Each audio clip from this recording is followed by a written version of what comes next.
अब जो है वो क्या करना है, यहाँ से इन दोनों टर्मों को आप कंबाइन करेंगे और इन दोनों कंबाइन करेंगे इन दोनों टर्म्स को। यहाँ से इन दोनों टर्म में से क्या करेंगे आप यहाँ से एक्स स्क्वायर कॉमन लेंगे तो बचेगा क्या, वाई प्लस।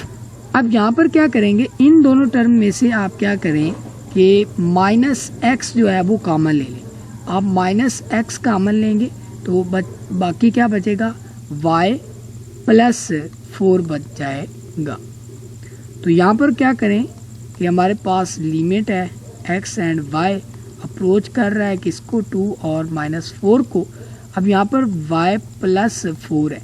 अगर हम गौर करें तो इस टर्म में और इस टर्म में कॉमन क्या है, y प्लस 4 है और into x square minus x है।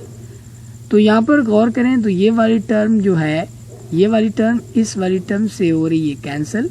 तो आप क्या लिख सकते हैं, लिमिट x अप्रोच कर रहा है किसको, 2 को। अब यहाँ पर क्योंकि फंक्शन हमारे पास बटे में क्या बच गया, सिर्फ x का बच गया, तो सिर्फ x की लिमिट्स आप लिखेंगे।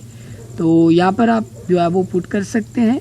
ओवर में क्या बनेगा, 4 यानी कि x की जगह 2 पुट करेंगे, 2 2 जार 4 और -2 which will be equal to 1/2।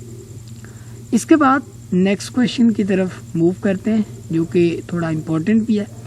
अब इसको हम जो है वो सारी टर्म को हम किस तरह लिख सकते हैं, इस तरह आप लिख सकते हैं कि √x minus √y into √x plus √y plus 2। आप इसको मल्टीप्लाई करके देख लें तो यही वाली टर्म जो है वो ये बनेगी और √x माइनस √y ये है हमारे पास बटे में। अगर हम गौर करें तो ये दोनों आपस में होंगी कैंसिल और लिमिट यहाँ पर हमने लगानी थी x एंड y अप्रोच कर रहे हैं 0 और 0।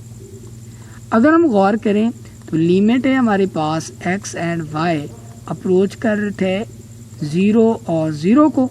अब यहाँ पर जो फंक्शन है हमारे पास √x प्लस √y प्लस 2। अब यहाँ पर हम क्या करेंगे, x की जगह 0 पुट करेंगे, वो भी 0, y की जगह वो भी 0 और बाकी हमारे पास 2 हमारे पास रिक्वायर्ड आंसर।